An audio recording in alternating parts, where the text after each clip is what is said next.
WNEM TV5 News app. There's a shutdown on I-70. Get breaking news faster. Dive deeper into investigations and get your first alert forecast quicker, all with a single tap. Your news, your way. Always free and easier than ever. Download the all-new WNEM TV5 News app today.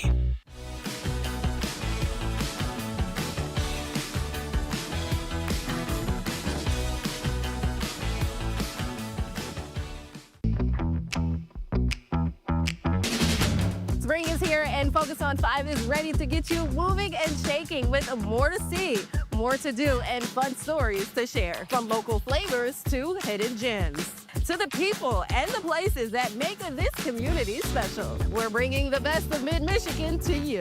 Get out, explore more, and experience it all with us. Focus on 5 weekdays at 3 right here on WNEM TV5. Hi, I'm WNEM TV5 First Alert Chief Meteorologist Chris Eastlick. Severe weather season is a time you need to be prepared for. Start by downloading the free WNEM TV5 First Alert Weather app. Just scan the QR on your screen. The First Alert Weather team is constantly live streaming, keeping you updated and verifying data across mid-Michigan. You'll get interactive radar, custom alerts made for your location, and real-time updates. The app that comes with your phone doesn't even come close. But most importantly, the First Alert Weather app will help keep you safe when severe weather is a threat. When you can't find us here, you can find us here or here. With over 13,000 streams in a single day, more people are live streaming WNEM TV5 News than ever. Nearly 80% of our viewers watch on their phones because when news breaks, convenience matters. Stay connected wherever you are. Catch WNEM Weekend News live streams Saturday at 6 p.m. and Sunday at 6:30 p.m. on WNEM.com and the WNEM TV5 News app. Every first matters. The first alarm, the first cup of coffee, and that first look at what the day could bring. And WNEM TV5 is right there with you with your first alert. Breaking overnight to what's happening right now. Here's your first alert to severe storms. And your first look at what can impact your morning. A big crash heading into downtown Flint. No matter where you choose to watch, WNEM TV5 is here to help you start your day. Every first, every morning, WNEM TV5 Wake Up. Go ahead, make plans. See what Mother Nature has to say. Spring can get messy and change quickly. Being first means everything. Here's a first alert to a fast-moving system. We track the storms wherever they go, so you don't have to. Trusted forecast, instant alerts, free on any device. That's why the TV5 First Alert Weather team is always ready. Because when severe weather hits, the first alert makes all the difference. WNEM TV5's First Alert Weather. Coverage you can count on. Today's WNEM TV5 Evening Extra is brought to you by the Law Office of Carol Thomas. A new statewide effort to help you protect your family from guns. Yesterday, the Michigan Department of Health and Human Services announced the launch of a new gun lock distribution map, a tool designed to help people easily find free gun safety devices and expand access to safe storage resources across Michigan. TV5's James Felton finds out how it works from our state's chief medical executive. Now there is a comprehensive way to take a look and find where you can get free gun locks across the state, which I think is a wonderful thing. Dr. Natasha Bagdasarian talking about the new statewide gun lock distribution map. The chief medical executive of the Michigan Department of Health and Human Services told us how the map works. You can find out the closest location to you. There's an address and a phone number. You can call ahead if you are concerned that they may have run out. If you have questions about their hours, you can always call ahead. But the biggest thing I want people to remember is that there are resources out there that you can use so that your family does not become a statistic. Bagdasarian tells us gun locks are a vital part of safe storage. Safe storage plays an important role in reducing injuries and deaths from guns, particularly among children and teens. In Michigan, every year we lose between 1,300 and 1,500 people to gun violence, and about 75% of those are children. So this is a public health issue, and we want to provide some tools that allow folks to better take care of their communities and take care of their kids. Bagdasarian says the MDHHS also offers resources on how to talk to your kids or adults who may be watching your kids about gun safety and what to do if they find a gun. We know that with many of the tragedies that have taken place with unintentional firearm deaths in children, many of those little ones either think that the gun is a toy or they believe the gun is unloaded. And so having that conversation with your kids is really important. James Felton, WNEM TV5. And to find a free gun lock near you or request supplies for your organization, go to the Tuesday Hot Links section of our website, WNEM.com. New details now in Saginaw. A person is in jail after 2 people were shot. Just after 7 last night, officers were called to Hoyt Library, finding a man and a woman shot. Investigators say the shootings happened at a separate location on South 19th. That's where officers found the person they believe to be responsible, a 34-year-old Saginaw man who they arrested. And today started a little soggy and also a little gloomy, but now that we've entered the second half of the day, things look a lot brighter, and it should stay that way for at least the next hour and a half or so as we start to lose daylight, of course. Temperatures rebounded into the 60s this afternoon following that cooler start to the day, so it's been pretty nice. Temperatures, though, still cooler than this time yesterday as we had a lot of upper 60s to low 70s. In most areas, at least about 5 to 10 degrees cooler compared to that, but the wind is also starting to come down, so things are balancing out a little bit. The gusts should continue to drop off as we go through tonight. And your first alert live camera here along I-75 near Flint. Seems like everything is moving as you would expect. So if you have any errands to run or anything like that, you should be in good shape for tonight. First alert, pinpoint Doppler radar is dry. Your sky tracker shows the rain is moving off to the north and east, and we'll get a patch of clearing skies here tonight before clouds eventually fill back in towards midnight. There will likely be a chance for a few showers on Wednesday. Not a ton of them. We'll have the hour by hour coming up as far as the next 3 days. Plan for things to get cooler and some frost and freeze concerns to arrive as well. We'll tell you how long that lasts coming up. It's a visit fit for a king. The White House rolling out the red carpet for a historic royal visit today from King Charles III. Molly Martinez is in Washington to explain the importance behind all of the pomp and circumstance. The president beginning his remarks calling this a very British day. Speaking about the weather, it is soggy here at the White House, specifically on the South Lawn where the events took place. This is going to be a 4-day state visit from the King and Queen of England, and it really has 2 purposes here. The first front-facing purpose is to celebrate America 250. The president made remarks about how it's not ironic that we are celebrating the King of England while also in tangent celebrating our independence from the monarchy. Here's what he had to say.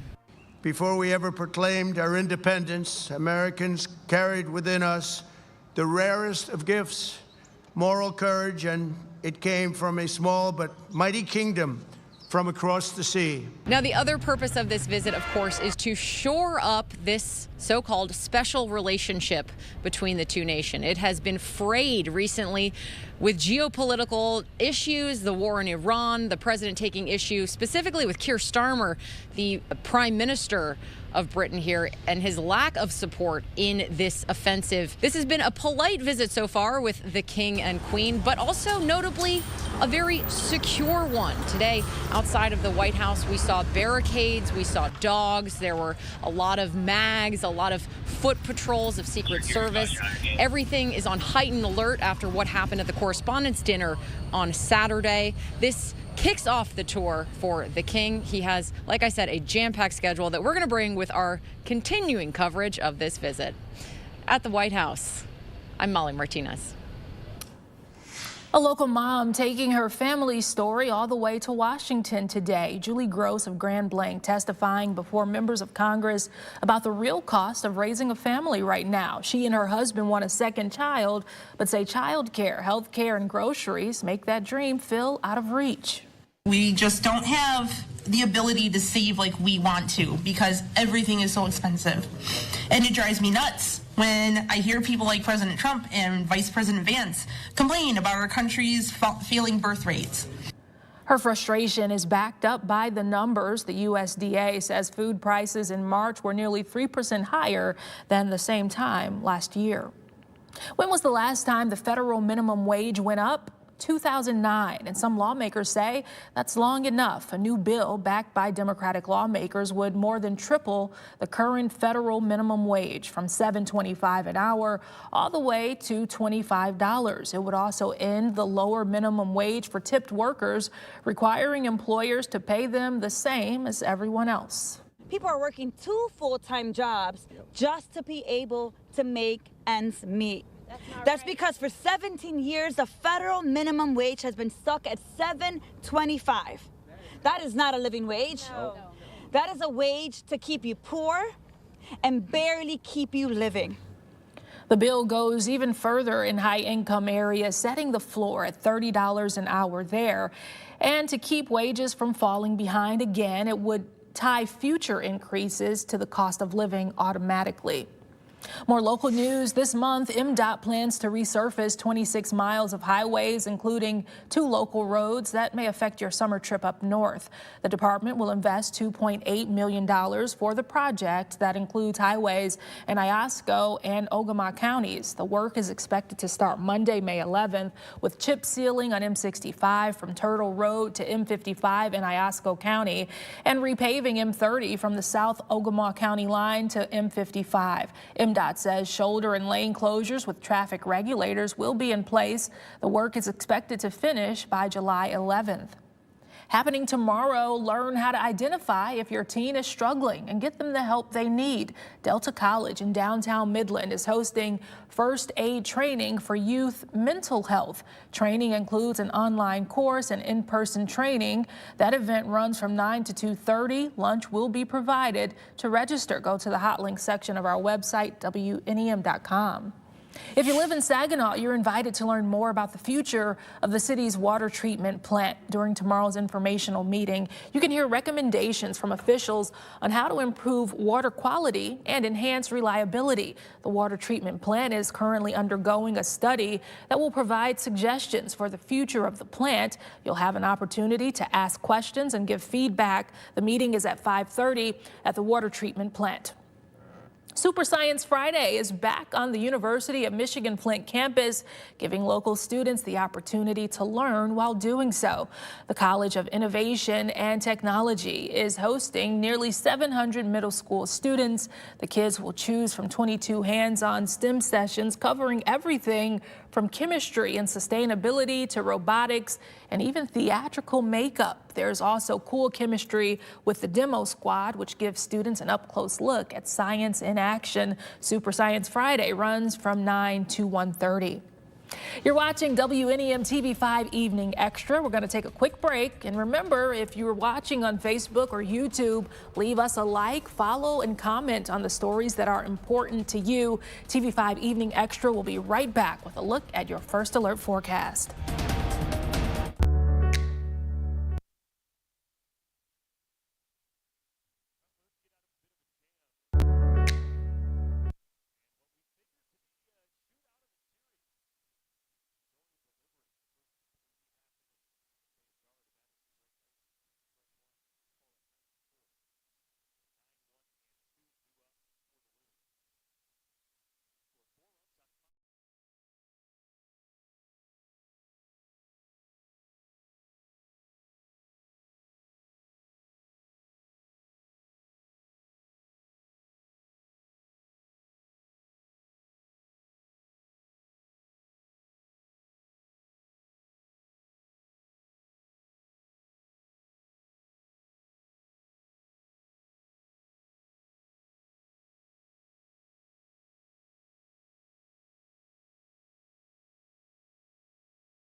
Shootings in Saginaw are on an apparent uptick this month, a concerning trend as warmer months lie ahead, and it's also concerning for some in the community. TV5's James Felton talked with a grassroots task force to learn more about the effort to stop the violence. We have been in contact and connection with law enforcement to make sure that we can do everything that we can as the weather gets warmer, activity happens, and this is a trend that happens in communities all across the country. Kareem Bowen reacting to the apparent uptick of shootings in Saginaw during April. Bowen is the executive director of the HELP Community Violence Intervention Program in Saginaw. Bowen tells us HELP is a community-centered grassroots task force that endeavors to put an end to gun violence in our community. HELP works in partnership with the city of Saginaw. HELP believes change happens when each of us takes accountability for our part of the village. Bowen says he's part of a group of concerned men and women in our community who are tired of the senseless violence that has plagued our community for too long. We had a series of meetings that were taking place about getting out and making that presence known by hitting the streets, making connections with individuals that are out there, making these things that are part of the violent cycle, and just getting out there and interrupting as often as we can. Bowen tells us when shootings happen, the first thought is asking, what are police going to do? But he says it's the responsibility of the entire community to come together. That's why HELP partners with law enforcement, churches, businesses, and other community-based organizations in an effort to stop the violence in Saginaw. This is a cycle that we have been trying to break for decades. We understand that Saginaw, unfortunately, has all of the precursors for conditions that lead to violence to take place. What we're doing is trying to attack the violence at its root causes, dealing with those issues, and hopefully we can have some positive outcomes. And for more information on HELP Community Violence Intervention, just go to the Tuesday Hotlink section of our website, WNEM.com. More local news now. It is time to get your hands dirty and help make Saginaw shine. The city's Team Up to Clean Up semi-annual event returns next weekend. Volunteers are needed for the community-wide event. It's Saturday, May 9th from 9 until noon. Volunteers will help with a variety of tasks, including picking up litter, weeding, and other beautification efforts. Gloves and tools will be provided, as well as beverages, snacks, and a free lunch when the work is done. Volunteers are asked to meet at the Public Works Building on South Washington Avenue. To sign up, go to the Hotlink section of WNEM.com. And there's still some time to get to know about the issues you'll see on your August ballot. In Owasso, one of those is a proposed charter amendment to put unpaid water bills on the property tax roll at least once a year. To help explain the proposal, the city is inviting you to have coffee with the mayor and city manager. The discussion goes from 10 until 11 in the morning, Tuesday, May 12th at the city manager's office. If you can't make it, you can always call the city manager's office with questions. The Zoll Memorial Library in Saginaw Township has reopened after being closed for roughly 2 weeks as new flooring was installed. The library's branch manager says the modern flooring replaces 20-year-old carpet going threadbare that became a safety issue. She's happy to welcome everyone back. This is one of the most heavily used buildings in our library district, and the people love to come in here and use it for not only checking out books, but just to sit by the fireplace and read, for story time, for lots of different programming. And the library is open Monday, Tuesday, and Thursday from 9 to 8:45, Tuesday from noon to 8:45, and Friday and Saturday from 9 to 4:45. A look outside tonight at downtown Saginaw with blue skies and also plenty of green grass in the Jolt Event Park across from the Dow Event Center. Beautiful scene here as we wrap up today, especially considering how cloudy it was to start the day. But we are getting a nice finish here, and wind gusts are trending downward as well. Those were only around 15 to 25 miles per hour at the last check. They were as high as about 30 to 35 at times this afternoon. So we are headed in the right direction there. And they'll also keep going as we we head towards the overnight hours as far as dropping off. I think we'll get a slight break this evening. Then they'll pick back up again to around 15 to 20 miles per hour. They'll also turn a little bit more northerly as we go through tonight, too. Your sky tracker shows the area of clearing that is taking over as we go through the evening hours tonight. High pressure briefly moving in, but some of this cloud cover to the west will eventually fill back in as the night goes along. And I think eventually some showers have the possibility to follow tomorrow. We've got mostly cloudy skies again as we head towards midnight or shortly thereafter. Rain holds off until closer to the morning drive. I do think the showers will be on the lighter side, not really anticipating them to be all that heavy tomorrow. I think rainfall amounts generally less than 1/4 of an inch. This model that I'm showing you right here seems to be the most aggressive. This is our in-house model that we show you most nights. This one has a sort of widespread area of rain, but it's a bit of an outlier in that. So I wouldn't be shocked if there's a little less coverage than what we're seeing here. I think the best chance of rain is in the morning, starts to drop off a little bit as we head towards the afternoon, but scattered showers will likely linger into the evening hours before eventually coming to an end going into Thursday morning. I think we'll get another round Thursday afternoon, but at least getting a break from the Wednesday round by Thursday morning. Again, rainfall amounts pretty light, less than 1/4 of an inch as far as your forecast goes, with temperatures tonight upper 30s to low 40s to the north, lower 40s to perhaps even mid 40s to the south. That is not going to be the case as we head through the next several days, expecting Thursday, Friday, Saturday, and Sunday mornings to all be very chilly, where at the very least frost seems possible, if not a hard freeze on some of those mornings too. So if you have plants in the ground and you couldn't wait, or if something bloomed out of your control, you'll have to protect that later this week. Highs on Wednesday expected to be in the middle 50s, and then as we head towards the end of the week, thinking we're looking at about the upper 40s to low 50s, and then getting a little bit warmer as we head into next week. But Sunday through Tuesday, while it may not be raining the whole time, looks a bit unsettled. All new tonight, it took him hundreds of hours to get it done, and now the man who finished the world's largest puzzle has plans for it. It's tonight's can't miss moment on the news at 10 on the Great Lakes Sports and Entertainment Network. Then on TV5 News at 11, a Grand Blanc mother tells lawmakers on Capitol Hill it's expensive to be a parent. What else she has to say on that subject. Also at 11, using rain barrels to help protect the Great Lakes, why advocates say it's an idea that really holds water. And if you want to hear more about the weather, head on over to our digital live stream at 9 tonight. Join the stream at WNEM.com, on the TV5 YouTube and Facebook pages, on our Roku and Fire Stick channels, and on the TV5 News app. Thanks so much for watching WNEM TV5 Evening Extra. Keep up with us as the news breaks online, on our social media, and on our app. We'll see you on TV5 at 11. Have a great night. Thank you for watching. Today's WNEM TV5 Evening Extra has been brought to you by the Law Office of Carol Thomas.